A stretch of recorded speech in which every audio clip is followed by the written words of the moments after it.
வெற்றிவேல்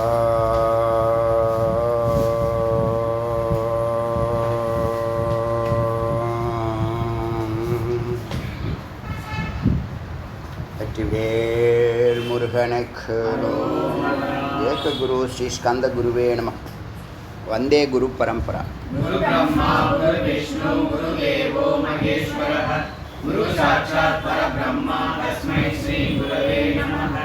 குரவே சர்வலோகானாம் விஷ்ணே பவரோகிணாம் நிதே சர்வவித்யானாம் ஸ்ரீ தட்சிணாமூர்த்தயே நமः. ஓம் சகனா பவது சகனௌ புனக்து சக வீர்யம் கரவாவஹை தேஜஸ்வினாவதீதமஸ்து மா வித்விஷாவஹை. ஓம் சாந்தி சாந்தி சாந்தி.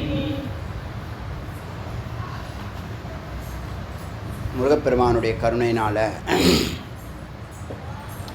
இன்னைக்கு இந்த ஞானயோகம் என்ற மகா யஜ்ஞத்தில் பரம்பரை நோக்கிய பயணத்தில்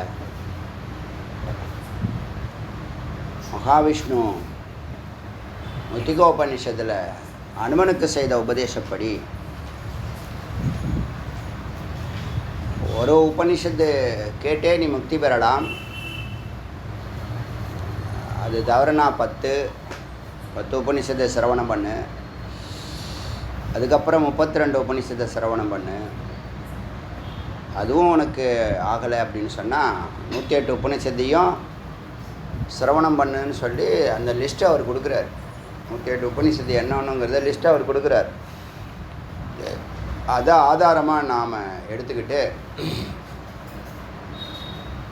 இதில் நாம் ஆதாரமாக எடுக்கிறது பிரமாணமாக எடுக்கிறது எல்லாமே பார்த்திங்கன்னா 99% உபநிஷத்தில் அது டைரெக்டாக ஸ்ருதியிலேருந்தே எடுக்கிறோம், வேதம் சொல்லப்பட்டதுலேருந்து எடுக்கிறோம். பிரகரண புக்கு, ஸ்மிருதி, பகவத்கீதை, பிரம்மசூத்திரம் பாக்கியெல்லாம் ஸ்மிருதியாக இருந்தாலும் அதுலேருந்து எடுக்கக்கூடிய கருத்துக்கள் ரொம்ப குறைவு தான்.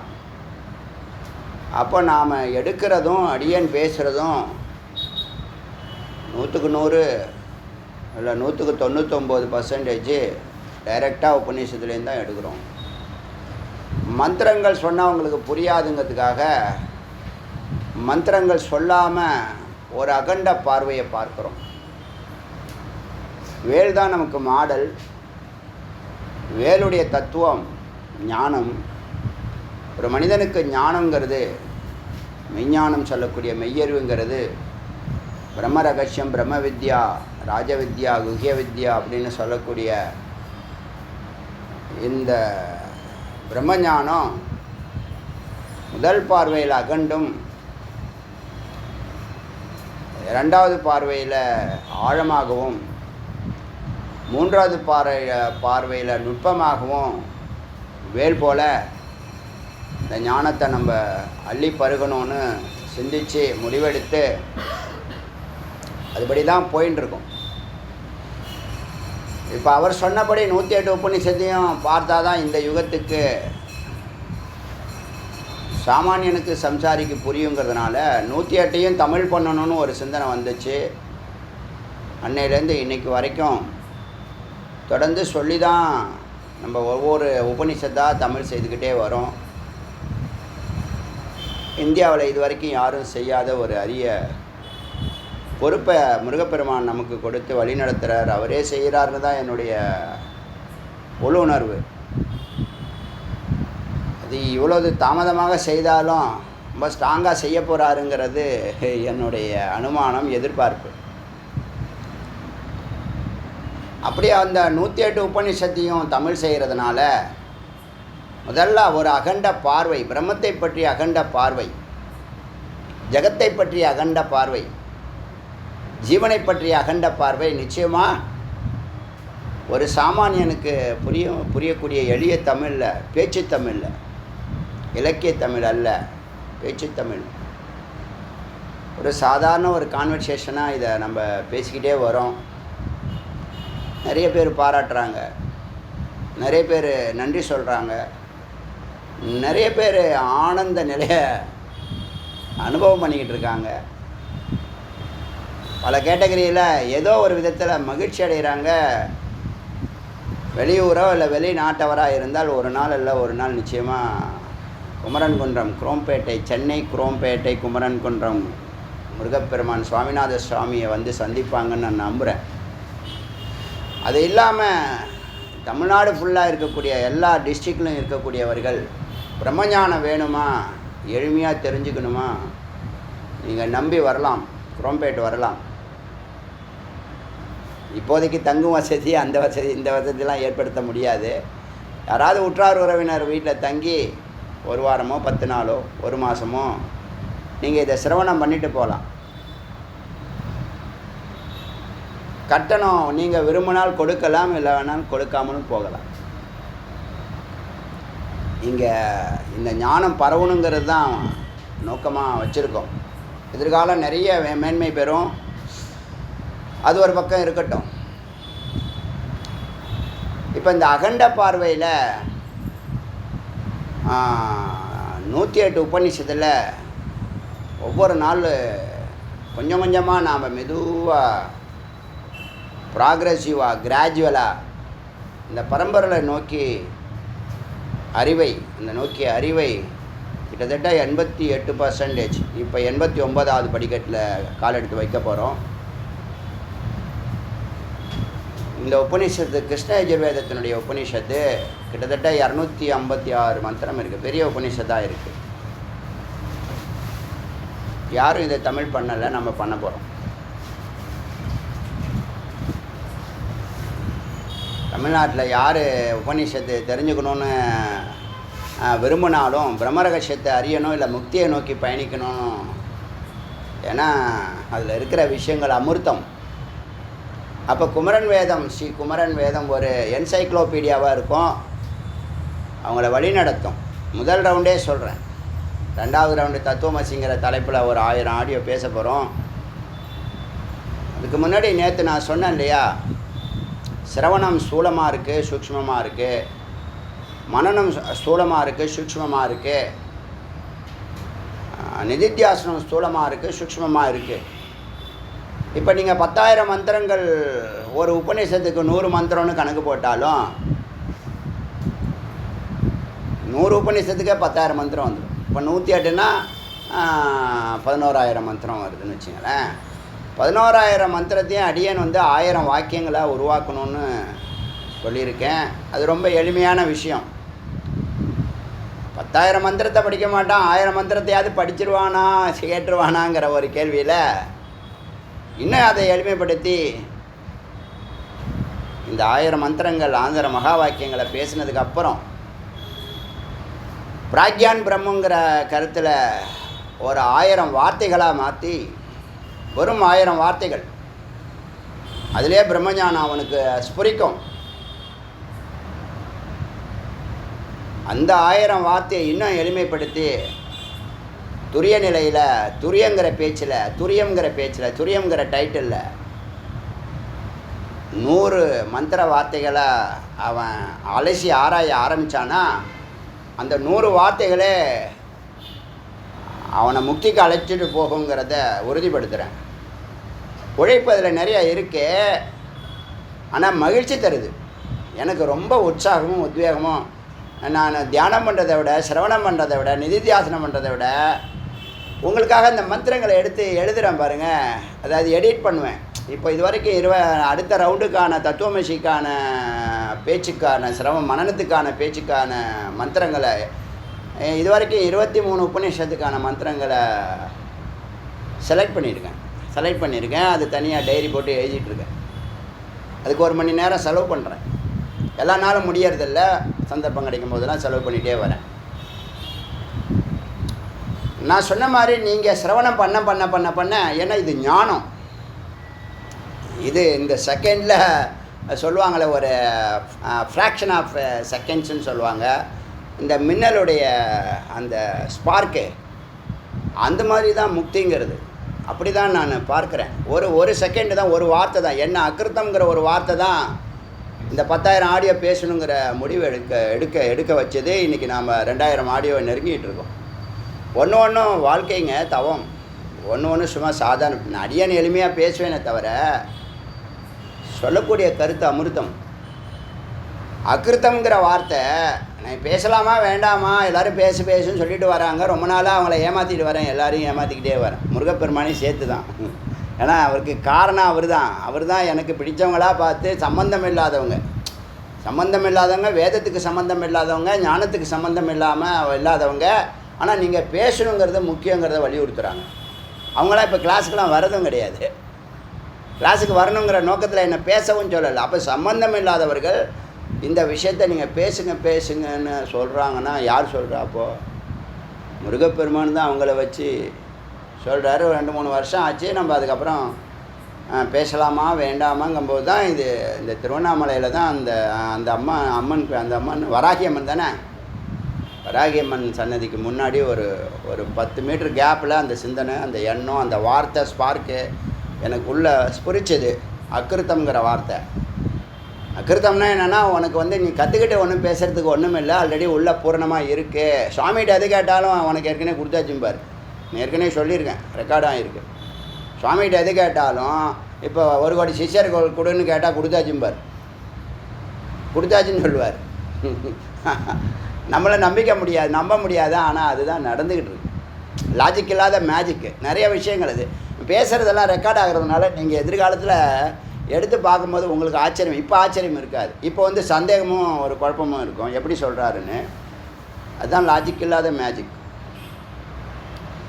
அப்படி இந்த 108 உபநிஷத்தை 1000 வாக்கியமாக மாற்றுறதுக்கு தான் தத்துவமசி டைட்டில் பேச போகிறோன்னு சொன்னோம். அது மனனத்துக்கு. இப்போ சிரவணம், மனனம், நிதித்தியாசனம் அப்படிங்கிற ஒரு எக்ஸ்ப்ளனேஷன் கொடுத்துட்டு இந்த உபநிஷத்தை நம்ம மந்திரத்துக்குள்ளே போகலாம்.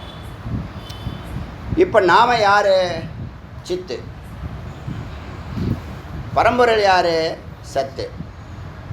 வேதத்தினுடைய மொத்த சாரம் என்ன? சத்தும் சித்தம் ஒன்று. சிவமும் சக்தியும் அபின்னம், பிரிக்க முடியாதவர்கள். உடலும் உயிரும் பிரிக்க முடியாது. சமவாயம்னு சொல்லுவாங்க.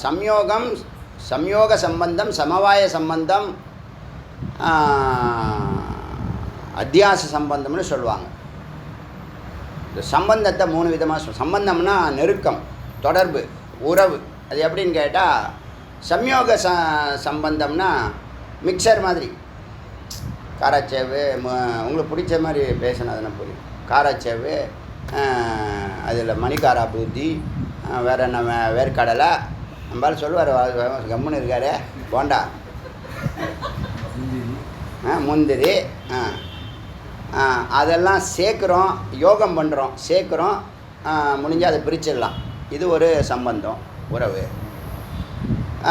2வது சமவாய சம்பந்தம். இப்போ பால் நல்லா கொதிக்க வச்சு நல்லா திக்காக காய்ச்சி வச்சுருக்கீங்க, ஃபில்டர் பண்ணி நல்லா இந்த பக்கம் வச்சுருக்கீங்க. 2த்தையும் அவங்க கெஸ்ட்டு வரதுக்கு முன்னாடி நீங்களே ஊற்றி ஒரு கலக்கி குடிச்சிட்ருக்கீங்க. உங்களுக்காக பண்ணது, எப்போதும் பண்ணது. இப்போ பால் காப்பி ஆகிடுச்சு. காப்பியை பிரிக்க முடியுமா? பிரிக்க முடியாது. அது சமவாயம்னு பேர். இன்னொன்று பாம்பு கயிறு மாதிரி. கயிறுலேருந்து பாம்பு தெரிஞ்சிச்சு. 2க்கும் ஒரு உறவு இருக்குது, ஆனால் உண்மை இல்லை. கயிறுலேருந்து தான் பாம்பு தெரியுது. பாம்பு கயிறு இல்லாமல் பாம்பு கிடையாது. கயிறு எந்த அளவுக்கு இருக்கோ அந்த அளவுக்கு தான் பாம்பு தெரியும். ஆனால் அது உண்மை இல்லை, அத்தியாசம். இப்படி தான் நம்ம உடலும் உயிரும்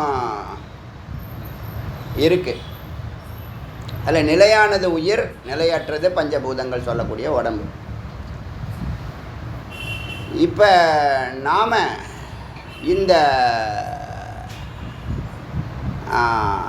108 உபநிஷத்தை சுருக்கும்போது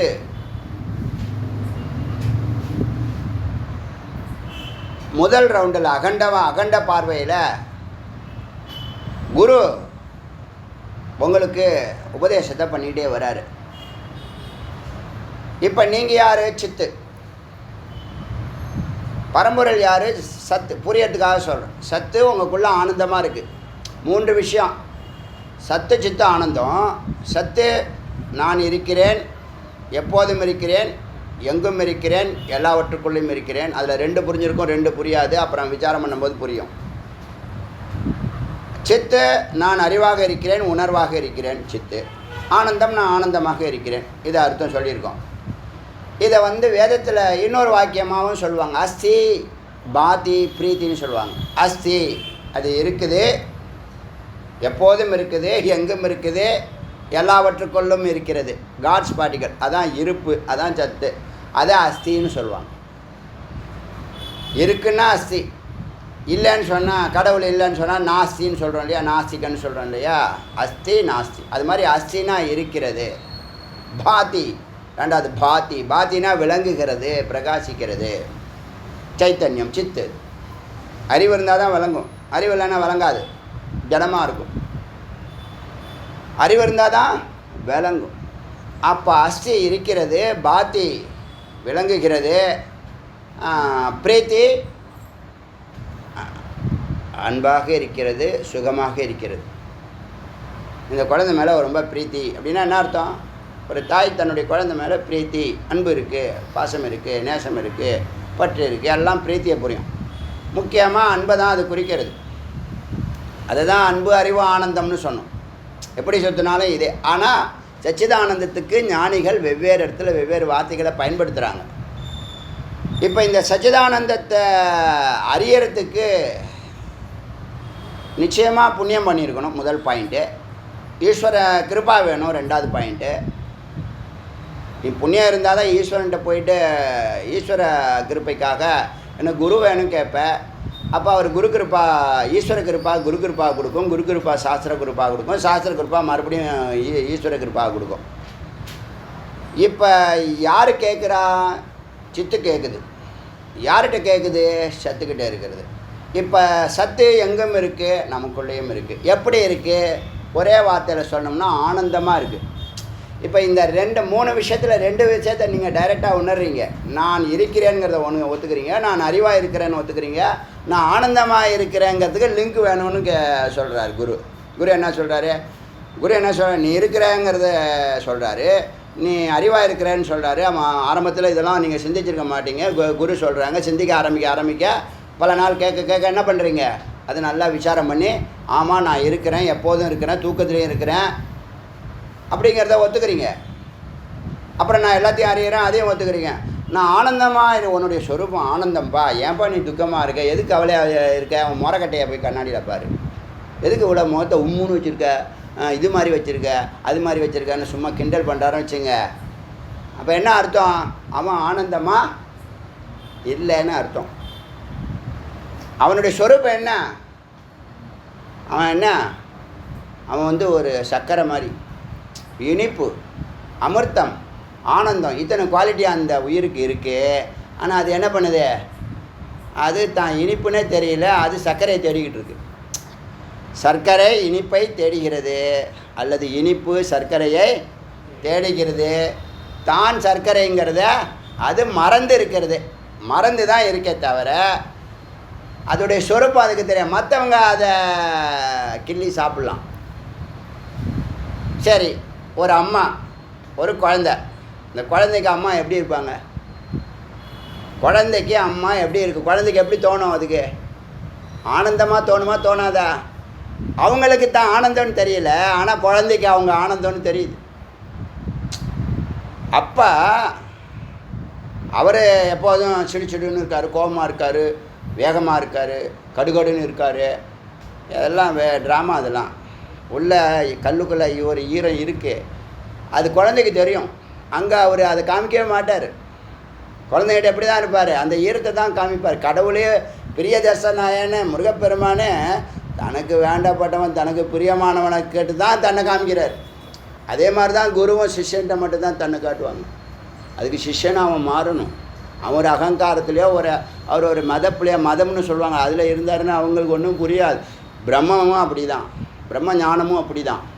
ஈஸியாக டிரான்ஸ்ஃபர்மேஷன் ஆகணும்னா பூரண சரணாகதி அடைஞ்சிடணும். அதுதான் உத்தமம், எளிமையாக ஜெயிக்கிறதுக்கான வழி.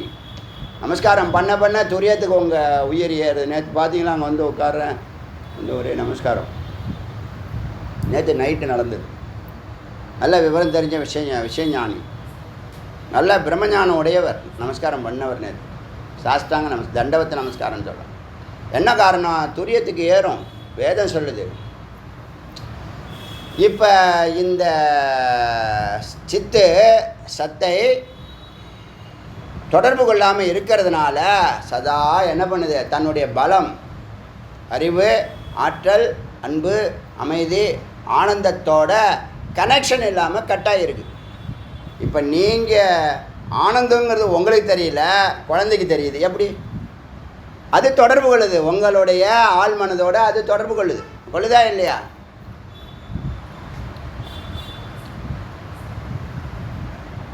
கொள்ளுதா இல்லையா? அதுபோல் நீங்கள் அறிஞ்சிங்கன்னா அது உங்களை அறிஞ்சிடுச்சு, அதனால் அது ஆனந்தத்தை அனுபவிக்குது. நீங்கள் உங்களை அறியலை, அதனால் ஆனந்தத்தை அனுபவிக்கலை. அப்போ அறியறதுனா எந்த அளவுக்கு அறியறதுன்னா அனுபூதி நிலைக்கு அறியணும். இந்த அறியிறேன், தெரியிறேன், புரியிறேன்லாம் ஒரு ட்ராக். அதுக்கு தான் இப்போ சிரவண மனனத்தை பற்றி பேச போகிறோம். இப்படி குரு கிருபா கிடச்சி குரு வந்து உபதேசம் பண்ணுறாங்க. அவங்க தியானம் பண்ணுப்பான்னு சொல்கிறாங்க வச்சுங்களேன். இப்போ நேற்று சொன்னேன், தியானங்கிறது தியேய சகுனத்தை ஒரு வடிவத்தை ஒரு பக்தன் பகவானை தியானிக்கிறான். 2 பொருள் வேணும் அங்கே. 2 கான்செப்ட் இருக்குது. வெளியில் தான் அது, உள்ளே இல்லை, வெளியில் இருக்குது. வெளியில் ஒரு படத்தையோ விக்கிரகத்தையோ வச்சு அவன் தியானிக்கிறான், அது தியானம்.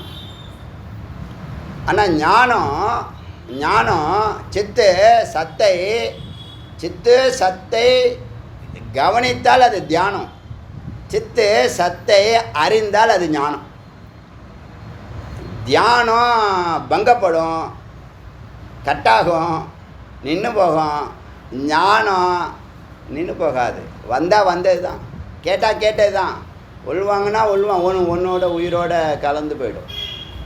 அப்போ எது மேலானது? கவனிக்கிறது மேலானதா, அறிவது மேலானதா? அறிவா அதை சொன்ன இல்லையா, 100 கிரிவலம் ஒரு வேல் பூஜைக்கு சமம். 100 வேல் பூஜை ஒரு வேதாந்த கிளாஸுக்கு சமம். நல்லா ஒரு அனுபவத்தோடு பேசுகிறேன், அறிவோடு பேசுகிறேன். புரியுதா? இங்கே ஒன்றும் சாதாரண விஷயம் இல்லை. இங்கே வந்து உட்காந்துருக்கிறது, நான் ஒரு பக்தனாக தான் இருந்து பேசுகிறேன். பக்தனாக இருந்தாலும் ஞானத்தை நான் ஏற்றுக்கிட்டு தான் ஆகணும். புரியுதா? நெற்றிக்கண் திறந்தாலும் இதுதான். ஒன்று ஸ்தூலம் கிரிவலம் எல்லோரும் பண்ண முடியும். பூஜை அதில் 10% தான் பூஜைக்கு வர முடியும். அதில் 10% 100 பேர் கிரிவலத்துக்கு வரான்னா 10% தான் வேதாந்த கிளாஸுக்கு வர முடியும். அதில் வேல் பூஜைக்கு வர முடியும். அதில் 10% ஒருத்தவன் தான் வேதாந்த கிளாஸுக்கு வர முடியும். இதுதான் ஸ்தூலம், சூக்ஷ்மம், அதிசூக்ஷ்மம். விளைவுகள் எது சூக்ஷ்மமாக இருக்கோ அதனுடைய விளைவுகள் ரொம்ப விஸ்வரூபமாக இருக்குது. அணு ரொம்ப சின்னது, ஆற்றல் மகத்தாக இருக்குது. புரியுதா? அப்போது சித்து சத்தை கவனிப்பது தியானம், சித்து சத்தை அறிவது ஞானம். சித்து சத்தை தனக்குள் இருக்கும் சத்தை, உதாரணத்துக்கு சொல்லணும்னா சகசிராரன்னு வச்சுங்க. இங்கே சகசிராரமாக புருவமத்தியா கழுத்தா ஹிருதயமாங்கிறது முக்கியமே இல்லை. நிர்குணத்தில் என்ன தெரியுமா சிறப்பு? எங்கே வேணாலும் யாரை வேணாலும் நீ தியானிக்கலாம். ஏன்னா அதுக்கு எந்த ஒரு வடிவமோ ரூபமோ குணமோ அவயவங்களோ பரம்பொருளுக்கே கிடையாது. அம்பாளுக்கு எல்லாம் உண்டு. அதனால் சுவாமி அரூபமாகவும் அம்பாளை வடிவமாகவும் வடிவமைச்சிருக்காங்க நம்ம முன்னோர்கள் ஆகமப்படி. இப்போ வெளியில் பண்ணுறதெல்லாம் தியானம். அதே தியானத்தை வெளியில் ஒருத்தவங்களை கவனிக்கிறேன்னு சொல்ல, உள்ளே கவனின்னு சொல்கிறோம்ல. உள்ளே யாரை கவனிக்கணும்? உள்ள சத்தை கவனிக்கணும். சத்து யார்? எப்போதும் இருக்கக்கூடியது, அன்பு ஸ்வரூபமாக இருக்கிறது, சிவஸ்வரூபம். புரியறதுக்காக சிவம்னு அதை நம்ம சொல்கிறோம். இது புரியுதா? இப்போ உள்ளே இருக்கக்கூடிய பொருளை புறமத்தின்னு ஒரு கணக்கு வச்சுக்கங்களேன். அது எங்கே வேணாலும் இங்கே வந்து தியானிக்கிறது யாருன்னு கேட்டால் சித்து தான் தியானிக்குது. யாரை தியானிக்குதுன்னா சத்தை தியானிக்கிறது. சித்தம் சத்தம் ஒன்று தான், வேறு அல்ல, 2 அல்ல. சித்தம் சத்தம் ஒன்று தான். அப்போ நீ புறமத்திலேயே தியானிக்கலாம். சஹஸ்ரார் இங்கே பண்ணால் இவ்வளோ பண்ணனா, அங்கே பண்ணால் அவ்வளோ பண்ணால், நான் தப்பாக பண்ணுறேன்னா சரியாக பண்ணுறேனானுங்கிறது அத்வைதத்தில் இதுவே இல்லை, குழப்பமே இல்லை, சந்தேகமே இல்லை. அது புரியுதா? பயமோ சந்தேகமோ, நான் அங்கே பண்ணார இங்கே பண்ணுறாங்க, இவங்கள புருவமத்தியில் பண்ண சொல்கிறாங்க. ஒவ்வொரு மந்தியம் ஒன்று சொல்லும். இது ஆத்ம தியானம்னு பேர். ஆத்ம தியானம்னு பேர். அதை தான் நம்ம நிதித்தியாசனங்கிற வார்த்தையை நம்ம பயன்படுத்துகிறோம். தியானங்கிற வார்த்தையை பயன்படுத்த மாட்டோம். ஆனால் சிரவணம் அடைஞ்சு விசாரம் செய்து தியானத்துக்கு போய் தான் அனுபூதிக்கு போக முடியும். நீ நுட்பமான ஆழத்துக்கு நுட்பமான அறிவு நிலை ஒன்று இருக்குல்ல, அங்கே அனுபவத்துக்கு அழைச்சிட்டு போகிறது தியானம்தான். அதை மறுக்க முடியாது. ஞானிகள் தியானத்தை யோகிகள் தியானம் பண்ணால் யோகி. அவனுக்கு விசாரம் அவசியம் இல்லை, அவனுக்கு மனனம் அவசியம் இல்லை, சிரவண மனனம் நிதித்தியாசனம் எதுவுமே அவனுக்கு அவசியம் இல்லை. ஒரு குரு சொல்லியிருப்பாங்க, அந்த குருவனுடைய வாக்கு அவனை தொட்டிருக்கோம், அதை நம்பி அப்படியே உட்காந்துருவான். புரியுதா? ஆனால் ஜெயிப்பான். என்னைக்கு ஜெயிப்பான்னு சொல்ல முடியாது. எப்போ வேணாலும் ஏந்து போகலாம், எப்போ வேணாலும் கலைஞ்சி போகலாம், பண்ணாமலும் போகலாம், எப்போ வேணாலும் பிரேக்கப் ஆகலாம். ஆனால் இங்கே விசாரம் இருக்குல்ல, பிரேக்கப் ஆனாலும் எங்கே வெட்டியா அங்கே நிற்கும். அது இது ஞானத்தினுடைய விசேஷமானது. விசேஷத்துலேயும் விசேஷம். ரொம்ப ரொம்ப அறிந்து நெகிழ்ந்து மகிழ்ந்து போகக்கூடிய விஷயம். ஒருத்தவன் தவறாக போகிறான், ட்ராக்கு மாறுறான்னா கூட அவன் எங்கே விட்டானோ அங்கேயே நிற்கும். மறுபடியும் எங்கேயாவது போய் வேலையை முடிச்சுட்டு அவன் திரும்ப தன்னுடைய பைக்கில் ஏறி உட்காந்து அவன் பயணத்தை எங்கே விட்டானோ அங்கேருந்து ஆரம்பிக்கலாம். பாக்கி பக்தியில் அப்படி இல்லை, யோகத்தில் அப்படி கிடையாது. ஏன்னா அவன் எங்கே இருக்கானோ அவனுக்கே தெரியாது. கடவுளை நோக்கி தான் போகிறான். எவ்வளோ தூரத்தில் இன்னும் கடவுளை பிடிக்க போகிறான் அவனால் சொல்ல முடியாது. ஞானிகளை சொல்ல முடியும். நான் இந்த வருஷம் இந்த நாள் இந்த முக்தி நிலையை என்னால் அடைய முடியும்னு சொல்ல முடியும். ஏன்னா ஞானம் படிக்கட்டு இருக்குது, லாஜிக் இருக்குது, பிரமாணம் இருக்குது, யுக்தி இருக்குது. உங்களை நம்பிக்கை சொல்லலை, நம்ப சொல்லலை, சிந்திக்க சொல்லுது. இது புரியுதா? அப்போது சித்து சத்தோடு கலந்து இப்போ சேர்ந்துடுச்சு. நீங்கள் தான் தியானிக்கிறீங்க. யாரை தியானிக்கிறீங்க? உங்களை தான் தியானிக்கிறீங்க. உங்களுக்கு நல்லா புரியணும்படி சொல்லணும்னா, நீங்கள் இருக்கிறீங்க தெரியுது, அறியறீங்க தெரியுது. ஆனந்தம் இல்லையா? அந்த ஆனந்தம் சிவஸ்வரூபம். ஆனந்தம் சிவ அனுபூதி பண்ணால் ஆனந்தம் கிடைக்குன்னு வச்சுங்களேன். சிவ அனுபூதி பண்ணால் சிவானுபூதி, ஆத்மானுபூதி, பிரம்மானுபூதி, ஞானானுபூதி, யோகானுபூதி எல்லாம் ஒன்று தான். எல்லாம் போகிற மார்க்கம், பயன்படுத்துகிற வாகனம். ஆனால் ஞானம் இருக்க ஒரு அதிசயமான வாகனம். அதுவே வாகனம், அதுவே லட்சியம், அதுவே சாத்தியம். வாழும் போதும் இனிமை, வாழ்க்கைக்கு அப்பாலும் இனிமை. முருகப்பெருமானுக்கு தான் இந்த இடத்துல நன்றி சொல்ல தோணும். ஏன்னா நம்மளை அப்படி செலக்ட் பண்ண நமக்கு தெரியுமா, இதுக்குள்ளே இவ்வளவு இருக்குது, இதெல்லாம் இருக்குன்னு எனக்கு இதெல்லாம் தெரியாது. அதாவது நேரடியாக தெரியாது. உள்ளே இருந்தால் கூட இதெல்லாம் தெரிஞ்சு உங்களுக்கு நான் ஆரம்பிக்கலை சொல்லிக் கொடுக்க. நமக்கு தெரிஞ்சதை ஒவ்வொரு நாளே கொஞ்சம் கொஞ்சம் சொல்லுவோன்னு நினைக்கிறேன். இன்றைக்கி என்ன பேசுகிறேன்னு அங்கெல்லாம் இப்போ பேசுகிறேன்னு, இதில் எல்லாம் கிரிவலத்தில் பேசுகிறேன்னு 2 நிமிஷம் என்ன பேசுகிறேன்னு எனக்கு தெரியாது. அப்படியே போகிறதுக்குள்ளே மேக்கப் பண்ணுவேன். அந்த கிரிவலம் வரதுக்குள்ளே மேக்கப் பண்ணிவிடுவேன். ஏதாவது இன்றைக்கி ஒரு கான்செப்ட் சொல்லிக் கொடுக்கணும். இங்கேனா மந்திரம் இருக்குது, மந்திரத்தை சொல்ல முடியும். இங்கே ஒரு சிஸ்டம் இருக்குது, அங்கே சிஸ்டம்லாம் கிடையாது. உள்ளே நிறையா இருக்கிறதுனால என்ன பண்ணுறோம், வாரி வணங்கிட்டு போயிட்டே இருக்கலாம். எல்லோரும் மகிழ்ச்சியாக இருக்காங்க. இப்போது இந்த சித்து சத்தோட கலக்கிற ஒரு நிலை இருக்குல்ல, அந்த சித்து சத்தோட கலக்கிற நிலை அத்வைதம்னு பேர். 2 அல்ல 1ன்னு. அதுக்கு தான் இந்த 10,000 மந்திரத்தை 10,000 மந்திரத்தை 1000 வாக்கியமாக மாத்திரம்ல, அதுக்கு தான். இப்போ முதல்ல குரு நேரடியாக சொல்கிறாங்க, அது பேர் சிரவணம்னு பேர், ஸ்தூல சிரவணம்னு பேர். அதுக்கு சில லட்சணங்களை சொல்லி உங்களை தத்துவமசின்னு சொல்லுவாங்க. நீயும் அவரும் ஒன்றுப்பா அப்படின்னு சொல்லுவாங்க. நீயும் பரம்பொருளும் ஒன்றுன்னு சொல்லுவாங்க. டே 1 சொல்லிடுவாங்க. டே 1 என்னது, உங்களுக்கு அந்த பக்குவம் வரும்போது சொல்லுவாங்க. அது 1 மாதம் ஆகலாம், 1 வருஷம் கூட ஆகலாம். ஆரம்பத்திலே சொல்லிடுவாங்க. வேதா கிளாஸை எடுக்க ஆரம்பிக்கிறது முன்னாடியே பிரம்மத்தை பற்றி சொல்லுவாங்க, ஜெகத்தை பற்றி சொல்லுவாங்க, ஜீவனை பற்றி சொல்லுவாங்க. அப்புறம் ஜீவ ஈஸ்வர ஐக்கியத்தை அங்கேயே ஒரு ப்ரீஃப் சொல்லிவிடுவாங்க. சொல்லாமல் நடத்த முடியாது. அப்படி சொல்லும்போது தத்துவமசின்னு சொல்லுவாங்க. எப்படி தத்துவமசின்னா, ஒரு 6 சட்லிங்கானின்னு சொல்லுவாங்க. அது நான் பின்னாடி சந்தர்ப்பம் வரும்போது அதை நடத்தணும். ஒரு 6 லட்சணத்தை சொல்லி உனக்கும் அந்த பரம்பொருளுக்கும் இப்போ நான் சொன்னல, நான் இருக்கிறேன், எப்போதும் இருக்கிறேன், எங்கேதும் இருக்கிறேன், அறிகிறேன், இதெல்லாம் இறைவனுடைய குணம். இன்னும் என்னை ரொம்பவும் ஆச்சரியப்பட விஷயம் என்னன்னா, இந்த சத்துச்சித்த ஆனந்தத்தை தான் இறைவன் முருகப்பெருமான் முதல்ல அடியனுக்கு உபதேசித்தது. அதில் உள்ள சாரம் என்னான்னு கேட்டிங்கன்னா, நான் இருக்கணும், நான் வாழணும், அதுதான் சத்து. நான் அறியணும், நான் அடையணும், அதுதான் சித்து. நான் ஆனந்தமாக வாழணும், சுகமாக வாழணும், அதுதான் ஆனந்தம். இது ஒவ்வொரு மனிதனுடைய ஒவ்வொரு ஜீவராசிகளுக்குள்ளேயும் இந்த 3 தத்துவங்கள் சொரூபமாக இருக்குது. யாருமே சொல்லித்தரல. ஆச்சரியமாக இருக்கா இல்லையா? இது என்ன ரொம்பவும் உழுக்குன தத்துவம். அது சச்சிதானந்தம் முதல்ல புரியறதே பெரிய விஷயம். மொத்தமே சச்சிதானந்தம் தான். மொத்தமே அகில உலகமும் அண்ட சராசரங்களும் 1 கோடி சாஸ்திரமும் சச்சிதானந்தம் தான். அது நீன்னு சொல்லுது ஜீவ ஈஸ்வர ஐக்கியம், அத்வைத்தம்னு சொல்லுது. அத்வைதங்கிறது ஒரு கொள்கை இல்லை, ஜீவ ஈஸ்வர ஐக்கியங்கிறது ஒரு கொள்கை இல்லை. இதெல்லாம் ஒரு நிலை. இதை செஞ்சு பார்த்தா தான் புரியும். அதனால் முதல்ல ஸ்தூலமாக தத்துவமசின்னு சொன்னாங்கல்ல, அது அடுத்த ரவுண்டில் அதே சிரவணத்தில் இந்த 108 உபநிஷத்து முடிக்கிறதுக்குள்ளே அந்த லட்சணத்துக்களை ஒரு 5-6 லட்சணத்தை சொல்லி நீயும் அவரும் ஒன்றுன்னு சொல்லி சட்லிங்காடிங்கிற 6 குறியீடுகளை சொல்லி 2த்தையும் ஒருமைப்படுத்துவாங்க. அப்போ உங்களுக்கு என்ன தெளிவு வருமா? நாம் கடவுளுடைய அம்சமா? இப்போ நீங்கள் கடவுள்னா ஒத்துக்க மாட்டீங்க, உங்களுக்குள்ளே கடவுள் இருக்காருன்னா ஒத்துக்கிறீங்க. என்ன தத்துவம் இது?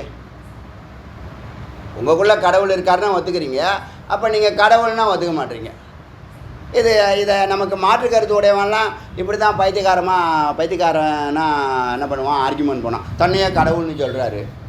என்ன சொல்லியிருக்காங்க, என்னை கிண்டல் பண்ணியிருக்காங்க, என்னை கேலி பண்ணியிருக்காங்க. எனக்கு இந்த தத்துவமசி இந்த சாஸ்திரங்கள்லாம் படிக்காத டே 1லேருந்து என்னுடைய மனநிலையில் என்னுடைய பேச்சும் செயல்பாடும் அப்படி தான் இருக்கும். ஒரு காலகட்டத்தில் எனக்கு நல்லா தெளிவாக புரிஞ்சிச்சு, உள்ள முருகப்பெருமான் இருந்து நம்மளை வச்சு செய்கிறாருங்கிறது நல்லா தெளிவாக புரிஞ்சிச்சு. அதனால் என்ன ஓப்பன் டாக்காக சொல்ல ஆரம்பித்தேன், எல்லா மீட்டிங்லேயும் பப்ளிக்காக சொல்ல ஆரம்பித்தேன். என்னுடைய எண்ணமும் இயக்கமும் முருகப்பெருமான்னு சொல்லிவிட்டேன். அதனால் நான் எதை பற்றியுமே பயப்படுறதில்லை, கவலைப்படுறதில்லை, அன்னையிலேருந்து இன்றைக்கி வரைக்கும். இது புரியுதா? இப்போ தத்துவம் உங்களுக்குள்ள கடவுள் இருக்காருன்னா ஒத்துக்கிறீங்க, நீங்கள் கடவுள்னு சொன்னால் ஒத்துக்க மாட்டீங்க. எங்குள்ள கடவுள் இருக்கிறான்னா ஒத்துக்கிறீங்க, நான் கடவுள்னு சொன்னால் ஒத்துக்க மாட்டேங்கிறீங்க. ஏதோ ஒன்று இடிக்குதில்ல, அந்த இடிக்கிற விஷயத்தை நீக்கிறது தான் மனனம். எது இடிக்குதோ, எது தடுக்குதோ, எது குற்றம் கலந்து இருக்கிறதோ, பொய்யை நம்புகிறான், மையை நம்ப மாட்றான். நீ அல்பங்கிறத நம்புகிற, நீ மகத்துங்கிறத நம்ப மாட்ற. அறிவை பற்றி பேசினா நிறைய பேருக்கு பிடிக்காது. அறிவு இருந்தால் தான் பணம் வரும்னு சொல்கிறாரு. அறிவுன்னா ஒன்றில் நிற்கிறது அறிவுன்னு சொன்னால் அது புரிஞ்சிடும். ஒன்றில் நில்லையா, உன் டேலண்ட் ஒன்று எவ்வளோ மட்டமான டேலண்ட் இருந்தாலும் பரவாயில்ல, ஐக்கியூவில் வந்து நீ 10 தான் வச்சுருக்க, இருந்தாலும் அதில் நில்லு. அது ப்ராக்ரெசிவாக 120க்கு வந்துடும், 140க்கு வந்துடும், 240க்கு போய்டும். இது சொல்கிறது புரியுதா? நீ உங்களுக்குள்ள இறைவன் இருக்கிறான் அப்படின்னா ஒத்துக்கிற, நீ இறைவன்னா ஒத்துக்க மாட்டுற. அது எப்படி நீயும் அவரும் ஒன்றா இருக்கிறேன்னு சொல்கிறாலும் அதுக்கு 6 லட்சணங்கள். அது பேர் சட்லிங்காணி. நேரடியாக சொன்னால் ஸ்தூல சிரவணம், இந்த லட்சணங்களோடு சொன்னால் சூக்ஷ்ம சிரவணம். இப்போ 2வது மனனத்தில் என்ன நடக்குதுன்னு கேட்டால், மனனம் அவர் சொன்ன கருத்துக்களில் மகா வாக்கியங்களை எல்லாத்தையும் எடுத்து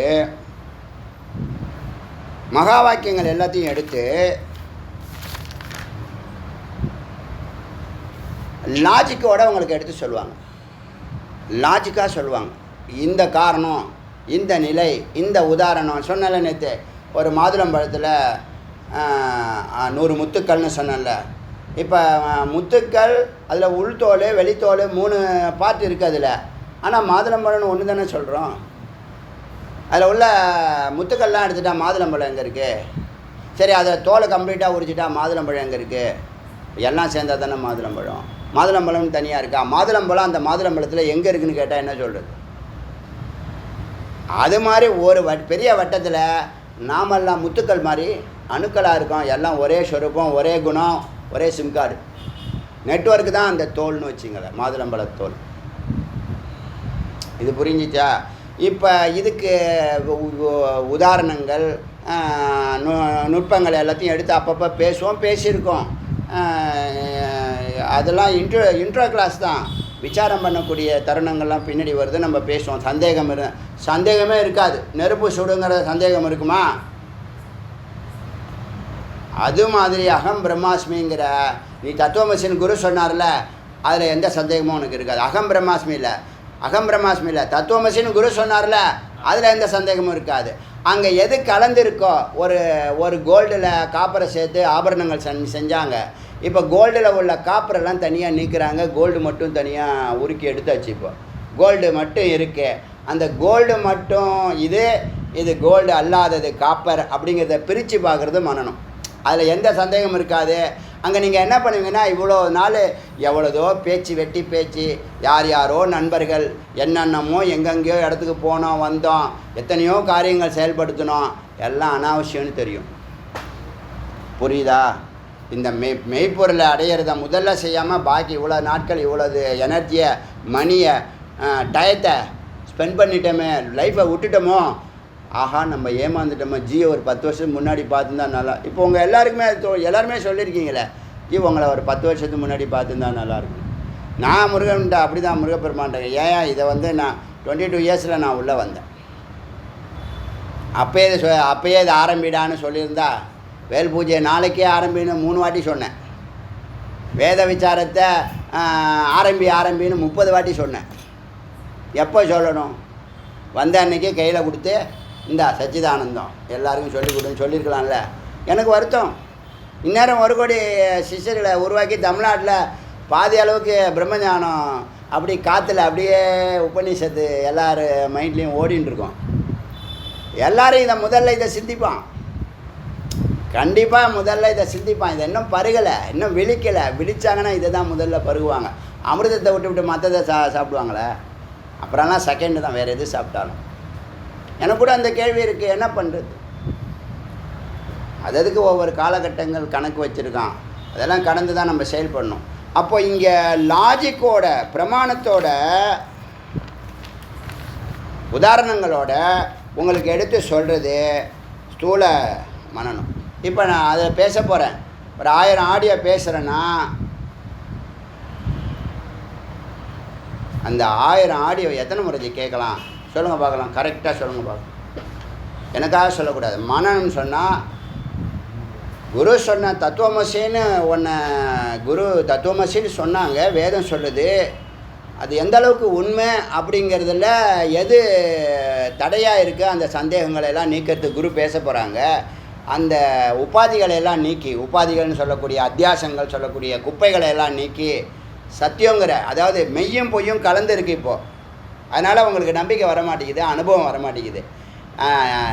பொய்யெல்லாம் நீங்கள் நீக்கிட்டீங்கன்னா நீங்கள் எஞ்சி இருக்கிறது மெய், அதாவது சத்தியம்.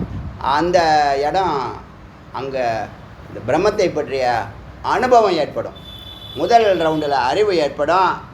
இந்த 2வது ரவுண்டு மனன ரவுண்டில் உபாதிகளை நீக்கி உங்களுடைய ஸ்வரூபத்தில் நீங்கள் நிற்கிறீங்கல்ல, அந்த அறியறீங்கல்ல, அந்த நிலையில் அனுபவம் ஏற்படும், இறை அனுபவம் ஏற்படும்.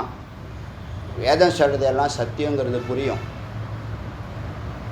குரு சொல்கிறதெல்லாம் சத்தியங்கிறது புரியும். செய்து பார்க்கணுங்கிறது நல்லா உள்ளுணர்வு வரும். யார் பற்றியும் கேட்க மாட்டீங்க, அழகாக செயல்பட ஆரம்பிச்சிருவீங்க. சுபாவமாக மாறிடும். இப்போ சுபாவம் எப்படி இருக்குது?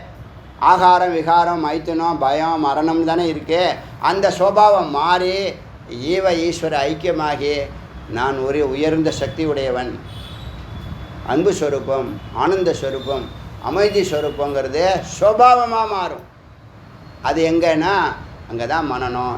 இந்த மனனத்தை மந்திரங்களோட யுக்தியோடு சொல்லும்போது அது ஸ்தூலம். கம்பேரிட்டிவாக சொல்லும்போது, முதல்ல குரு சொல்லும்போது, சிரவணம் சொல்லும்போது 6 இடத்துல தெளிவுபடுறீங்க.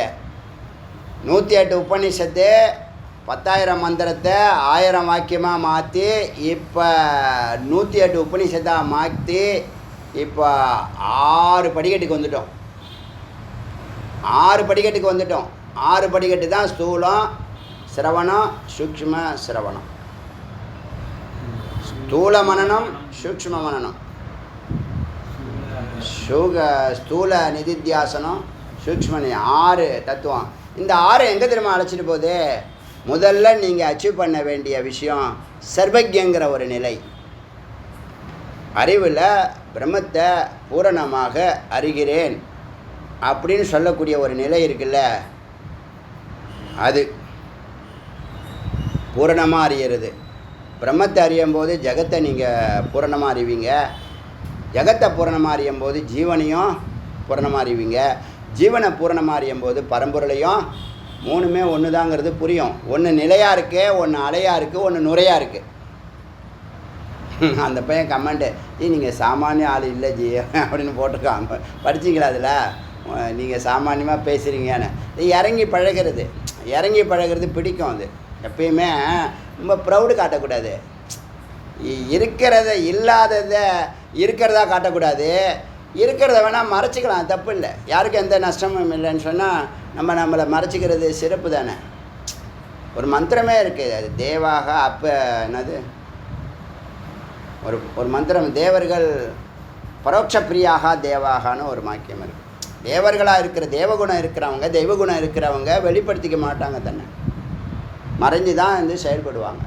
அது ஒரு சுபாவம். அது ஒன்று மந்திரத்தில் இருக்கிறதுனால அப்படி வாழலை, இப்படி வாழ்கிறோம். அதை கணிச்சு அது மந்திரமாக எழுதியிருக்கு. இப்போ சச்சிதானந்தத்துக்கு சொன்னிச்சுல்ல, யாராலையும் சொல்ல முடியாதுங்க அந்த கருத்து.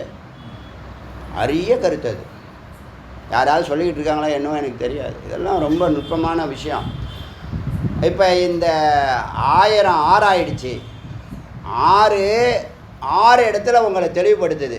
இப்போ எப்படி 6 சட்லிங்கானின்னு 6 லட்சணம் சொல்லி உங்களுக்கு தெளிவுபடுத்தோன்னு, இப்போ முதல் தெளிவில் குருவுடைய ஸ்தூல சிரவணம், அப்புறம் குருவனுடைய சூக்ஷ்ம சிரவணம், அப்புறம் குருவனுடைய ஸ்தூல மனனம், அப்புறம் குருவனுடைய சூக்ஷ்ம மனனம். சூக்ஷ்ம மனனத்தில் என்ன நடக்குதுன்னு கேட்டால், இப்போ அங்கே தத்துவமசி சொன்னாங்களா, இங்கே இதெல்லாம் தேவையில்லை அப்படின்னு முடிவெடுப்பீங்க சூக்ஷ்ம மனனத்தில். இது நாள் வரைக்கும் நாம் பண்ணின இதெல்லாம் இப்போ நல்லது கெட்டது கண்டுபிடிச்சாச்சு. ஸ்தூல மனனத்தில் நல்லது எது கெட்டதுன்னு கண்டுபிடிச்சாச்சு. நீங்கள் உயிர், நீங்கள் உடம்பு இருக்கிறது, 7 தாதுக்கள் இருக்கிறது, பஞ்ச கோஷம் இருக்கிறது, 3 அவஸ்தா இருக்கிறது, ஞானேந்திரியங்கள் இருக்கிறது, கர்மேந்திரியங்கள் இருக்கிறது, 36 தத்துவம் இருக்கிறது, 96 தத்துவம் இருக்கிறது. எல்லாம் உபாதி, எல்லாம் தோன்றும் நிற்கும் மறையும். எப்பயுமே தோன்றாத நிலையான அழியாத அக்ஷரமாக இருக்கிற சனாதனமாக இருக்கிறது. சனாதனம் பற்றிலாம் விவரமே தெரியாதெல்லாம் பேசின்னு கிடக்கிறான். சனாதனம் பிரம்மமே சொல்லுது, நான் சனாதனம்னு சொல்லுது, நான் எக்காலத்தும் இருப்பவன்னு சொல்லுது. புரியுதா? அப்படி சனாதனம் இதுதான் அப்படிங்கிறத வலியுறுத்துகிற விஷயந்தான் அந்த சூக்ஷ்ம மனனம். எல்லாத்தையும் நீக்கும். அது பேர் நேத்தின்னு சொல்லுது. இது இல்லை, இது இல்லை, இது இல்லை, இது இல்லை, இது இல்லை, இது இல்லை. நிலையானது ஒன்று. உங்களை நீங்கள் நீக்க முடியாது. உங்கள் எல்லாத்தையும் நீங்கள் நீக்கலாம், உங்களை நீங்கள் நீக்க முடியாது. ஏன்னா அது அழியாத பொருள். இதில் என்ன எங்கே நடக்குது? சூக்ஷ்ம மனனத்தில் நேத்தி செய்து இதெல்லாம் வேண்டாம், இதுதான் வேணும்னு ஒரு முடிவுக்கு தெளிவாக வந்துடுவீங்க. தெளிவாக சுத்தமாக தத்துவமசின்னு அவங்க சொன்னது கரெக்டு அப்படிங்கிற 4வது விதமான தெளிவு பிறக்கும். அடுத்தது நிதித்தியாசனம். ஸ்தூல நிதித்தியாசனத்தில் மகா வாக்கியம், மந்திர வாக்கியம், மந்திர வார்த்தை அதெல்லாம் உங்களுக்கு அமிர்தமாக உங்களுக்குள்ள ரசாயன மாற்றத்தை ஏற்படுத்தும், சிந்திக்க தூண்டும். ஒரு வார்த்தை 4 வார்த்தைக்கு அர்த்தம் கொடுக்கும். இதெல்லாம் ஒரு நிலைங்க. இது சொன்னால் புரியாது, சொல்லாமலும் இருக்க முடியாது. எப்போ சொல்ல முடியும்னா சொல்லி செஞ்சுக்கிட்டே வா. இப்போ 5வது படிக்கட்டில் இருக்கிறது 5வது படிக்கட்டுக்கு வந்தால் தானே தெரியும். குரு ஆல்ரெடி கடந்ததுனால 5வது படிக்கட்டில் இது நடக்கும். மொத்தம் 6 படிக்கட்டு தான். 3 நிலைன்னு சொன்னேன். ஒன்று சர்வஜ்ய நிலை, இன்னொன்று சர்வசித்தி நிலை. இகத்தை வெல்லணும்னா நமக்கு தேவையானது கேட்டது கிடைக்கணும்னு நினச்சது நடக்கணும். தரித்திரத்திலையோ நம்ம சன்னியாசி இல்லை மரத்தடியில் உட்காரத்துக்கு, குடும்பஸ்தன் கிரகஸ்தன் வனப்பிரச வாழ்க்கை தான் வாழ்கிறோமே தவிர சன்னியாசி வாழ்க்கை வாழலை. வனப்பிரசத்தை நீங்கள் ஏற்றுக்கலாம். இல்லறத்தோடு இருக்கணும், கடமைகள் தவறக்கூடாது, குடும்பத்தை அரவணைக்கணும், அவங்களுக்கு ஐடியா கொடுக்கணும், உற்றார் உறவினர்களை வாழ வைக்கணும், கை தூக்கி விடணும். இதெல்லாம் நிறையா இருக்குது உங்களுக்கு செய்யணும்னு தோணும். அப்பப்போ தோணும். உங்களை எல்லோரும் அமிர்தமாக பார்ப்பாங்க, கடவுளாக பார்ப்பாங்க.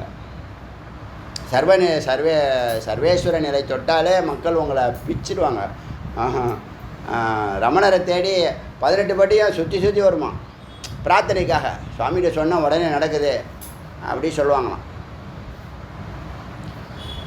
இப்போ 4வது இடத்துல தெளிவு பிறக்குதா?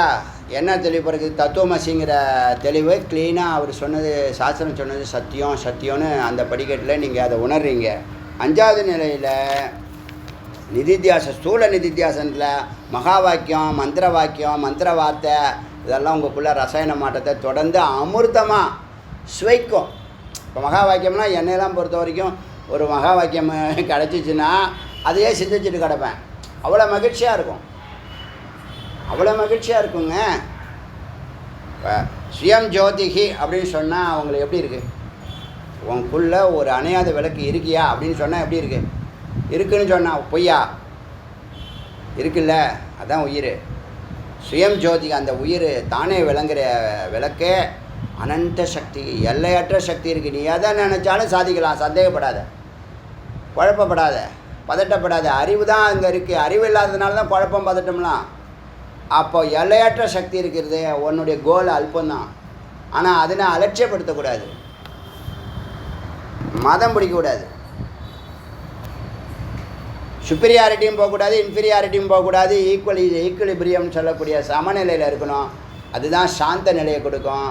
அதுதான் சமாதி நிலை. அதுதான் பிரம்மஸ்வரூப நிலை. புரியுதா? ப்ளஸ்லையும் போக வேண்டாம், மைனஸ்லையும் போக வேண்டாம், ஈக்குவலாக போ. நான் சொல்லியிருக்கேன், நான் பலமுறை சொல்லியிருக்கேன். நான் எத்தனையோ குறிக்கோள் வச்சுருந்தா கூட ப்ளஸில் போகவே இல்லை, பேலன்ஸ்லேயே தான் வந்துட்டுருக்கேன். இப்போ தான் கொஞ்சம் ப்ளஸில் போகிற மாதிரி கொஞ்சம் ப்ராக்ரஸ் தெரியுது.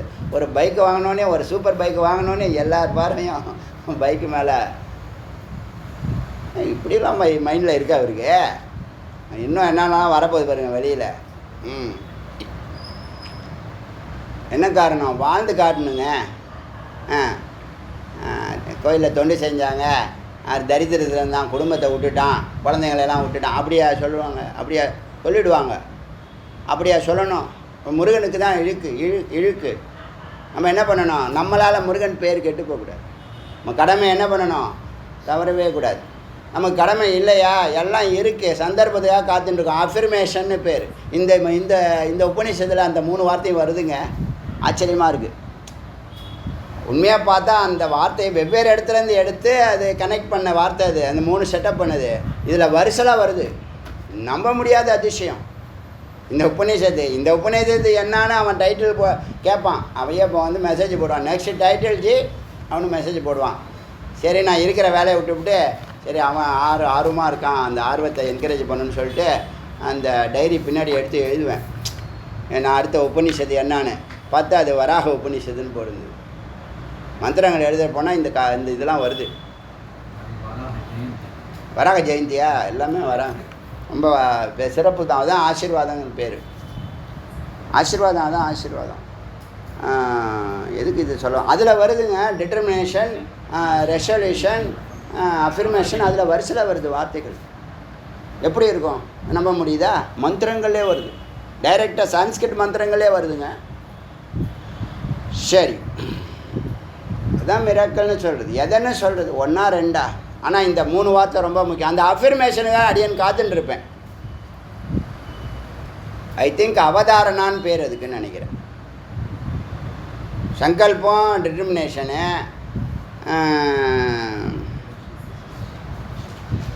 அபிமானம் இல்லை, இன்னொரு வார்த்தை இருக்குது. அப்புறம் அவதாரணங்கிறது ஒன்று வரும். சரி, அது பின்னாடி வருது, பார்க்கலாம்.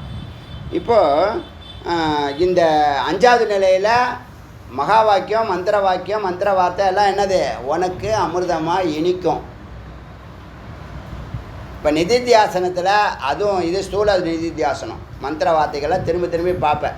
சுயம் ஜோதிகி, அனந்த சக்திகி, சர்வஜக, பூரணமாக பிரம்மத்தை அறிகிறான். உனக்கு பிரம்ம விதின்னு உங்களுக்கு ஒரு அங்கீகாரம் அடியன் கொடுத்தனே, உங்களுக்கு எப்படி இருந்துச்சு? சும்மா சொல்லுங்கள், ஓப்பன் ஹார்ட்டாக சொல்லுங்கள்.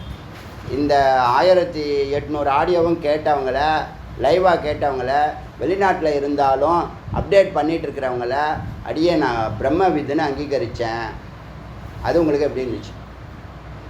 உங்களுக்குள்ளே ஒரு ரசாயன மாற்றத்தை ஏற்படுத்தினுச்சா? இவ்வளவு நாள் நம்ம இத்தனை ஜென்மா விட்ட வாழ்க்கையை, பிறவியை இப்போ பிடிச்சிட்டோம் பிடிச்சிட்டோங்கிற ஒரு இது வந்துச்சா, ஒரு ஹோப்பு வந்துச்சா இல்லையா? ஹோப்பு வந்துச்சா இல்லையா? நானே எதிர்பார்க்கல. ஆமாம், நீங்கள் சிரவணம் பூர்த்தி 89% யார் கேட்பாங்க? யார் கேட்க முடியும்? நல்லா யோசனை பண்ணி பாருங்கள். நீங்கள் வேணால் உங்கள் ஃப்ரெண்டுக்கு 5 வருஷம் டைம் கொடுங்க, கேட்குறானா பார்க்குறேன். ஒரே ஒரு உபநிஷத்தை பூர்த்தி பண்ணுறானா அவங்க கேட்க சொல்லுங்க பார்க்கலாம். சாமானியமாக பேசுனா கேட்க மாட்டான். நல்லா ஸ்பிரிட்டோடு பேசணும், ஸ்பிரிச்சுவலாக பேசணும். இந்த ஸ்பிரிட்லேருந்து தான் ஸ்பிரிச்சுவல் ஃபயரு. இந்த 5வது நிலையில் ஒரு தெளிவு ஏற்படும். சூக்ஷ்ம நிதித்தியாசனம், ஸ்தூல நிதித்தியாசனம், சூக்ஷ்ம நிதித்தியாசனத்தில் தியானம் மாதிரி தான். அது சமநிலையில் இருப்பீங்க, அமைதியாக இருப்பீங்க, எந்த செயலும் இல்லை, தியானிச்சிட்டு இருப்பீங்க. ஆனால் ஆனந்த அனுபூதி இருக்கும், அகம்பிரமாஸ்மி உணர்வு ஏற்படும். அதுதான் சர்வேஸ்வர நிலை. அதுதான் சர்வேஸ்வர நிலை.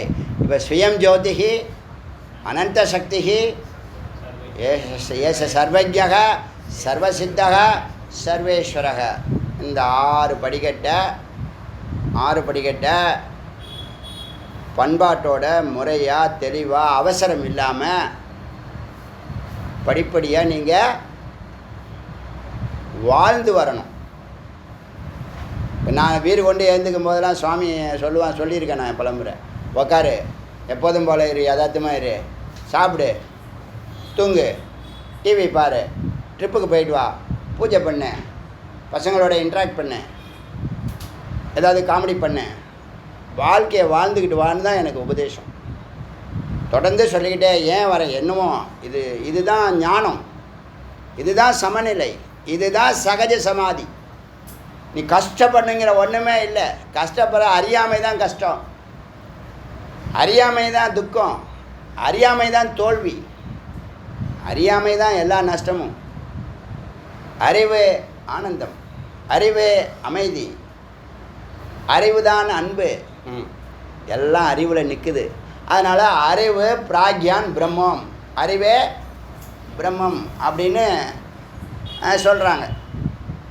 அது உண்மையான என்னை பொறுத்தவரைக்கும் என்னுடைய வாழ்க்கை இது வரைக்கும் கடந்த வரைக்கும் சத்தியம் சத்தியம் சத்தியம். வேதம் எப்போவோ எழுதப்பட்டது, ஞானிகள் எப்போயோ வாழ்ந்து காமிச்சிருக்காங்க. நாம் எப்போயோ ஏதோ ஒரு காலத்தில் இதை நம்ம அத்தியனம் பண்ணுறோம். அது எல்லாம் உங்களால் மறுக்க முடியுதா? வேதம் பேசுகிறத எங்கேயாவது உங்களால் மறுக்க முடியாது. ஏன்னா மெய்ப்பொருள். ஆனால் அங்கே உக்காந்துருக்கிறதா இங்கே உட்காந்து பேசின்னு இருக்குது, அங்கே கேட்குறதா இங்கே பேசின்னு இருக்கு. ஒரு மாதுளையில் உள்ள முத்துக்கள் போல்.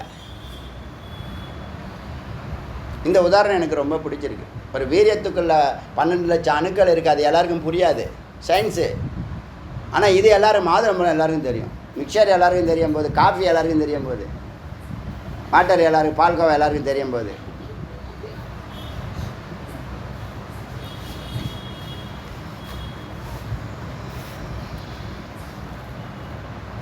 இப்போ நாம் பண்ணக்கூடிய தியானத்தினுடைய பேர் ஆத்ம தியானம்னு பேர். வேதாந்திகள் நல்லா ஞாபகம் வச்சுங்க. உங்களை நீங்களே உள்ளே தியானிக்கிறீங்க. அடியன் அண்ணாமலையாரை ஸ்தூலமாக, அப்புறம் அவர் யோகீஸ்வராக இருக்கிறத சூக்ஷ்மமாக, அவர் அன்பு ஸ்வரூபமாக இருக்கிறத காரணமாக, அவர் ஆனந்த ஸ்வரூபமாக இருக்கிறத நிர்குணமாக, ஆத்ம ஞானமாக, ஆத்ம தியானமாக அடியன் சிந்திச்சிட்ருக்கேன். தியானம்லாம் இப்போ உங்களுக்காக ஆரம்பித்தது தான், சொல்லி தான் ஆரம்பித்தேன். எல்லாம் பதிவு பண்ணியிருக்கோம். 2-3 வருஷம் தான் இருக்கும் நினைக்கிறேன். என் லைஃப்பில் தியானம்னு ஆரம்பித்தது எல்லாம் முருகப்பெருமான் கருணை தான். இது கீயை நல்லா டைட் பண்ணாருன்னு வச்சுங்களேன், இதுக்குன்னா ஆட வேண்டியதுதான். டக்குன்னு கோவிலில் எத்தனையோ கீ கொடுத்துருக்காரு, எனக்கு தெரியாது அப்போ கீ கொடுத்துருக்காருன்னு. இப்போ தான் தெரியுது. ஞானம் வந்தவொடனே எல்லாமே தெரிஞ்சு போயிடுது. சுவாமி எங்கே மிஸ்டேக் பண்ணுறாங்க, எங்கே திருவிளையாட பண்ணுறாங்க நம்மளால் சொல்ல முடியும். நம்ம மிஸ்டேக்காக பார்ப்போம், அது மிஸ்டேக் கிடையாது. அவர் மிஸ்டேக் மாதிரி ட்ராமா போடுவார், நமக்கு தெரியாதுன்னு நினச்சிட்டு இருக்கார் அவர். இப்போ முருகன் அண்ணா நான் திருவிளையாடல் பண்ணுறோம், நம்ம கண்டுபிடிக்கிறோம். அது மாதிரி தான். அது மாதிரி இப்போ நாம் செய்யக்கூடிய ஞானத்தில் சிகரமாக இருக்கிறது நிர்குணம். சச்சிதானந்தங்கிறது என்னவா இருக்கு? வடிவமாக இருக்க. உருவம் இல்லாமல் இருக்குது. உருவம் இல்லாமல் இருந்தால் எல்லாருக்கும் பொருந்தும். உருவம் வச்சா சண்டை போடுவான், உடனே கோடு போட்டுருவான், இது வரைக்கும் என்னது, இது வரைக்கும் ஒன்றுதுன்னுவான். உருவம் இல்லைன்னா இந்த வீடு உங்களுக்கு தான் அப்படின்னு சொல்லிட்டீங்கன்னு வச்சிங்களேன், பிரச்சனை இல்லை. அதுபோல் அந்த சத்தை நம்ம அடையணும். அடையணும்னா என்ன பண்ணணும்? அறியணும். அறிவதே அடைவது. வெளியிலன்னா நீ பயணிக்கணும், உள்ளே போகிற அறிய அறிய என்னவாகிறத சர்வேஸ்வர நிலையை, இந்த ஸ்வயம் ஜோதிக அனந்த சக்திக்கு சர்வஜக சர்வசித்தக சர்வேஸ்வரங்கிறது மாண்டிக உபநிஷத்தில் இருக்குது. அது பிரிஞ்சு கிடக்கும். அடியான் கொஞ்சம் கோஆர்டினேட் பண்ணிவிடுவேன். அங்கங்கே எனக்கு சுவாமியினுடைய கருணையினால் எடுத்து தெளிவாக புரிய வச்சுருவாங்க. வெறும் வார்த்தையாக பார்க்க மாட்டேன், அதுக்குள்ளே ஓங்காரமாக பார்ப்பேன். அதுக்குள்ளே ரகசியம் எல்லாம் சும்மா ஜிவ்வுன்னு வரும், அந்த கிராஃபிக்ஸ் மாதிரி. அப்போ நம்ம பண்ணக்கூடிய தியானத்து பேர் ஆத்ம தியானம்னு பேர். புறத்தில் இல்லை, நிர்குணம், சகுனம் இல்லை. அச்சா, இந்த அடைவது தான் அறிவது தான் அடைவதுன்னு சொல்லலை. அந்த அறிவை தான் இந்த 3 விதமாக அறிகிறோம். சிரவணம், மனனம், நிதித்தியாசம். சிரவணத்தில் அறிவு ஏற்படும், மனனத்தில் அனுபவம் ஏற்படும், நிதித்தியாசனத்தில் அனுபூதி ஏற்படும். இப்போ நீங்கள் எங்கே இருக்கீங்க? எங்கே இருக்கீங்க? சிரவணத்தில் இருக்கீங்களா, மனனத்தில் இருக்கீங்களா? அப்புறம் இந்த 2வது கேள்வி கேட்டேன்ல, மனனம் ஒரு ஆடியோவை எத்தனை முறை கேட்கணும்? சிரவணம் ஒரு ஆடியோ 2 முறை கேட்கலாம். இந்த புதுசாக வரவங்களுக்காக சொல்கிறேன். இதெல்லாம் நீங்கள் அதெல்லாம் பொக்கிஷம். நீங்கள் கேட்க கேட்க தெவிட்டாத அமிர்தம் எல்லாமே. இந்த ஆடியோ நான் கேட்க எனக்கு போர் அடிக்குன்னு எதுவுமே சொல்ல முடியாது. சுவாமி டே 1லேருந்து இன்றைக்கி வரைக்கும் நூல் பிடிச்ச மாதிரி 4க்கு 4 மேலே தான் போயிட்டு இருக்காங்க சுவாமி முருகப்பெருமான். அதனால் ஒவ்வொருத்தவங்களும் 1 முறை கேளு, 2 முறை கேளு. சிரவணத்துக்காக கேட்கக்கூடிய இந்த 2000 ஆடியோவும் 2 முறை கேளு, தப்பு இல்லை. அவசரம் வேண்டாம். உன் உயிரை தொடக்கூடிய அந்த ஒவ்வொரு ஆடியோக்குள்ளே இருக்கக்கூடிய வார்த்தையெல்லாம் உனக்கு தெரிஞ்சிருக்கணும். வார்த்தைன்னா அதனுடைய அர்த்தம் புரியுதா? உன் உயிரை தொடக்கூடிய வார்த்தை கண்டிப்பாக ஒன்றாவது சொல்லியிருப்பாங்க சுவாமிநாத சுவாமி. மனனத்தில் பேசக்கூடிய ஆடியோ எத்தனை முறை கேட்டால் எங்களுக்கு அகம் பிரம்மாஸ்மி உணர்வு. இந்த 6வது நிலை சொன்னேன்ல, சூக்ஷ்ம நிதி, அங்கே தான் அகம் பிரம்மாஸ்மிங்கிற உணர்வு வெளிப்படும். யாரும் அது வரைக்கும் கொண்டு வர முடியாது. ஆயிரக்கணக்கான வருஷம் தபஸ் பண்ணணும், அகம் பிரம்மாஸ்மி அகம் பிரம்மாஸ்மி அகம் பிரம்மாஸ்மின்னு. அதெல்லாம் அவசியம் இல்லை. இந்த ஞானம் சரியாக புரிஞ்சுக்கிட்டிங்கன்னா 12 ஆண்டுகள்லையோ 24 ஆண்டுகளுக்குள்ளேயோ 36 ஆண்டுகளுக்குள்ளேயோ அதம அதிகாரி, மத்தியம அதிகாரி, உத்தம அதிகாரி. அதம அதிகாரிக்கு 36 வருஷம், மத்தியம அதிகாரிக்கு 24 வருஷம், உத்தம அதிகாரிகளுக்கு 12 ஆண்டுகள் போதும். ஆல்ரெடி நீங்கள் ஏற்கனவே பக்குவப்பட்டவர்களாக இருந்தேன்னா சொல்ல முடியாது. ஒரே பட்சத்தில் கூட ஞானம் மட்டும் இல்லை, ஞான நிச்சயம் ஆகணும். நிஷ்டைக்கு தான் எப்படி இல்லறத்துக்கு கிரகஸ்தத்துக்கு 25 ஆண்டுகள் கொடுத்த மாதிரி வனப்பிரசத்துக்கு 25 ஆண்டுகள் ரிஷிகள் நிர்ணயித்தாங்களே. சிரவணத்துக்கு 12 ஆண்டுகள் மாதிரி, மனனத்துக்கு 12 ஆண்டுகள், நிதித்தியாசனத்துக்கு 12 ஆண்டுகள். தப்பு இல்லைங்க. என்ன பண்ண போகிறோம் நம்ம? இது ஒரு பெரிய யோகான்னு சொல்கிறேன், வாழ்க்கையை வாழ்ந்து காட்டுங்கன்னு சொல்கிறேன், அவசரப்படாதீங்கன்னு சொல்கிறேன், வேகமே கூடாதுங்கிறேன். நீ தான் உனக்கு எஜமானன், நீ தான் உனக்குள்ளே போகிற. அதுக்கு ஏன் வேகமாக போகிற? வேகமாக போய் எங்கே போய் முட்டின்னு கிடக்க போகிற? இந்த 2வது மனனங்கிறத ஒரு ஆடியோவை என்னை பொறுத்த வரைக்கும் அது புரிகிற வரைக்கும் முதல் ஆப்ஷன். அந்த ஒவ்வொரு ஆடியோவில் இருக்கக்கூடியதை புரிகிற வரைக்கும் விசாரம் பண்ண போகிறோம். அதை நன்றாக புரிகிற வரைக்கும், தெளிவாக புரிகிற வரைக்கும். ஏன்னா மனனங்கிறது 4வது நிலை, 3 4 அதில் இருக்குது. 3வது இடத்துல தெளிவு, 6 இடத்துல தெளிவு, கிளாரிட்டி. நல்லா ஞாபகம் வச்சுங்க. என்னை பொறுத்த வரைக்கும் ஒரு ஆடியோவை 100 முறை கேட்கலாம். என்னை பொறுத்த வரைக்கும் இல்லைஜி எனக்கு ஒரே முறை தெளிவாக க்ளீனாக புரிஞ்சுது அப்படின்னா உனக்கு அனுபவம் வந்துடும். அனுபவம் வர வரைக்கும் நீ கேளு. அனுபவம் வந்துட்டா அப்புறமா எல்லாத்தையும் ஒதுக்க போகிறோம். அது ஒரு நிலை தாண்டினதுக்கப்புறம் எல்லாத்தையும் ஒதுக்கிடுவோம். சிரவணம், மனன, நிதித்தியாசனம்லாம் இருக்காது. நீ மட்டும்தான் இருப்ப, ஸ்வரூபமாக இருப்ப. அது அப்புறம் ஆரம்பத்திலேயே வேலைக்கு போகாமல் நான் இதில் படுத்து ஈஸி சேரில் படுத்து கிடக்கிறேன் பாருன்னு ஒரு பேரன் சொல்லுவான் தாத்தா கிட்ட. அந்த மாதிரி இருக்கக்கூடாது. எல்லாத்தையும் கடந்து அதுக்கப்புறம் இதெல்லாம் வேண்டான்னு ஒதுக்க போகிறோம். இப்போ சிரவணம் பண்ணுறதை ஒரு ஆடியோவை 2 முறை கேளுங்க, தப்பு இல்லை. நீங்கள் என்ன கேட்டு பாருங்கள். ஒரு 100 ஆடியோக்குள்ளேயே அமைஞ்சி பல விஷயங்கள் விட்டு போயிருக்கு. எப்படி கடந்து போனேன்னு தெரில. நான் கேட்டு தான் இருந்தேன். இந்த விஷயம் எப்படி என்ன விட்டு போச்சுன்னு தெரியல. இப்போ எனக்கு அது புதுசாக இருக்குன்னு சொல்லுவீங்க. சிரவண லைனே சொல்கிறேன். மனனத்துக்கு ஒரு ஆடியோவை 100 முறை கூட கேட்கலாம், ஒரு முறையும் கேட்கலாம். 1, 10, 100 3 கேட்டகரியாக வச்சுங்க. ஒரே முறை 10 முறை 100 முறை. மனனம் தான் உங்களுக்கு வேலையை. நிதித்தியாசனத்தில் வேலை கிடையாது. சிரவணத்தில் ஏனோ தானன்னு இருப்பீங்க. மனனத்தில் தான் உங்களுக்கு வேலையை, சிரத்தையான வேலை, சின்சியரான வேலை மனனத்தில் தான் இருக்குது. இது புரியுதா? அதுக்கு தான் சொன்னோம். நீங்கள் அப்படியே கூடவே பயணிச்சிங்கன்னா எல்லாம் புரியும்னு சொன்னேன். எல்லாம் அது ஆட்டோமேட்டிக்காக என்னவாகிடும், டைஜஸ்ட் ஆகி அமிர்த தத்துவத்தை எல்லாம் அப்படியே என்ன பண்ணுவீங்க, உள்வாங்க ஆரம்பிச்சிருவீங்க. அதனால் சிரவணம் ரொம்ப முக்கியம். புரியுதா? இந்த அறிவை பெறுவதற்கு தான் சிரவண மனன நிதித்தியாசனம். ஒன்று அறிவை தருது, ஒன்று அனுபவத்தை தருது, ஒன்று அனுபூதியை தருது. அனுபூதி என்பது அகம் பிரம்மாஸ்மிங்கிற வார்த்தை. அனுபூத்தின்னு சொன்னாலே அது எதை தான் குறிக்கும்? அகம் பிரம்மாஸ்மிங்கிற ஆனந்தத்தை கொடுக்கும். இப்போ இது நாள் வரைக்கும் சத்தாக இருக்கிறேன் சித்தாக இருக்கிறேன்னு சொன்னல, இப்போ நான் ஆனந்தமாக இருக்கிறேன்னு அப்போ தான் சொல்லுவேன். சொல்லவும் மாட்டேன், யாரையும் பார்க்க மாட்டேன். அப்படிலாம் இருக்காதீங்க. எல்லோரையும் பாருங்கள், எல்லோருக்கும் சொல்லிக் கொடுங்க. என்ன மாதிரி இருங்க. கொஞ்ச நாளைக்கு ஒரு 12 ஆண்டுகளாவது இருங்க. இந்த ஏதோ சொல்லுவாங்களே, மெடிக்கல் முடிச்சுட்டு வந்து ஒரு வருஷமோ 3 வருஷமோ கிராமத்தில் ப்ராக்டிஸ் பண்ணணும். அது மாதிரி நீங்கள் ஞானம் பெற்றதுக்கப்புறம் ஏதோ ஒரு குறிப்பிட்ட காலம் வரைக்கும் ஒரு 10 பேருக்கு விளக்கேற்றுக்க சொல்லியிருக்கேன். அது உங்கள் விருப்பம். அனுபூத்தின்னு சொன்னாலே மறக்கக்கூடாது, திரும்பி கேட்பேன். அனுபூத்தின்னு சொன்னாலே அகம் பிரம்மாஸ்மி உணர்வு, ஆனந்த நிலை.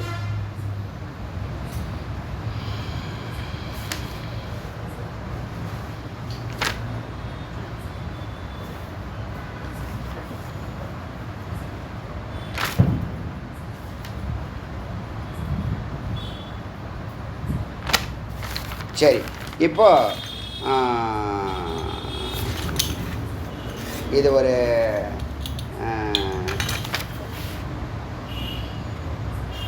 இன்ட்ரோவாக இருக்கட்டும். எதுக்கு?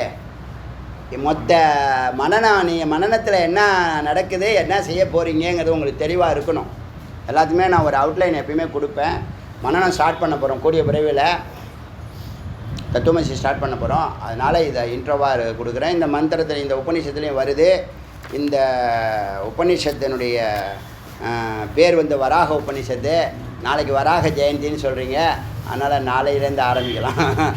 நேரமும் ஆகிடுத்து. இதை ஒரு வாட்டி இந்த ஆடியோவை தான் சொன்னதான், ஒரு முறை 2 முறை கேளுங்க. அருணாச்சல சிவ அருணாச்சல சிவ அருணாச்சல சிவ அருணாச்சல சிவ அருணாச்சல சிவ அருணாச்சல சிவ அருணாச்சல சிவ அருணாச்சல சிவ அருணாச்சல சிவ அருணாச்சல. வெற்றிவேல் முருகனுக்கு.